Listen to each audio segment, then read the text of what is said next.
Hi everyone, I'm Tatiana Derugina, a professor of finance at the University of Illinois, and this is Econ Quick Takes. In the last couple of videos, we examined the identity savings minus investment equals net exports, or S minus I equals NX. We also saw how government deficits can lead to trade deficits if they reduce national savings. Today, I want to connect these ideas to interest rates and to exchange rates, because these two things are also important moving pieces in the international system. The US invests more than it saves, so S is less than I. That means that the US as a whole needs money from the rest of the world to finance that extra investment. That money comes in the form of capital inflows.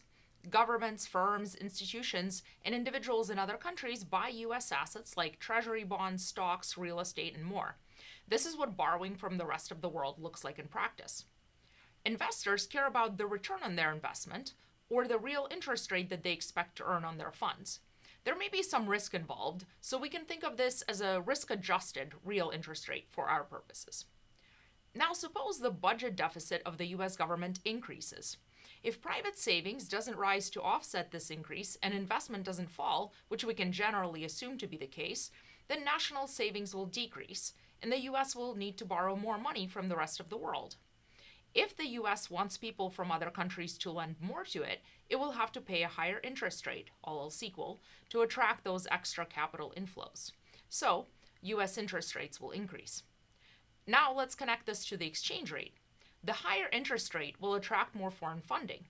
More demand for US assets means more people buying US dollars, because you need dollars to invest here.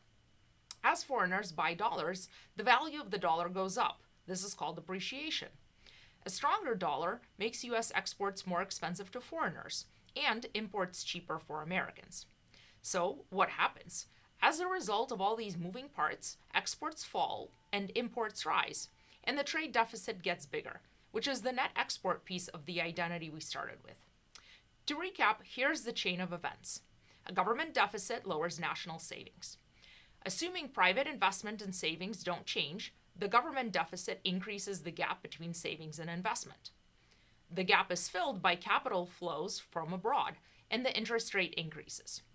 This pushes up the value of the dollar. A stronger dollar makes exports less competitive and imports more attractive. The result? A bigger trade deficit.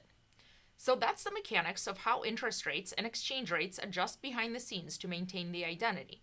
Now I've explained it sequentially for convenience, but in practice many of the adjustments are happening simultaneously.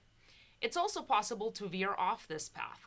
For example, if potential investors in the US economy worry that the budget deficit will lead to inflation, the dollar may not appreciate. But none of those scenarios would be good for the US economy, and I'm not going to dive into them for the sake of time. Overall, this analysis of interest rates and exchange rates reinforces the ideas we've been developing. We can't look at trade in isolation, like we're importing too much or we need to export more. And many policies aimed at trade, like tariffs or quotas, won't make a difference for the overall trade deficit. Again, I want to underscore that trade deficits are not inherently good or bad. They're the product of macro forces like national savings and investment. In the US, the trade deficit is largely a product of low national savings combined with a robust demand for investment. It's not unreasonable to be concerned about the persistent budget deficit and growing debt load of the US government, which contributes to the trade deficit. The solution is to reduce the budget deficit, and the trade deficit will then shrink as well. Thanks for watching. This has been Econ Quick Takes.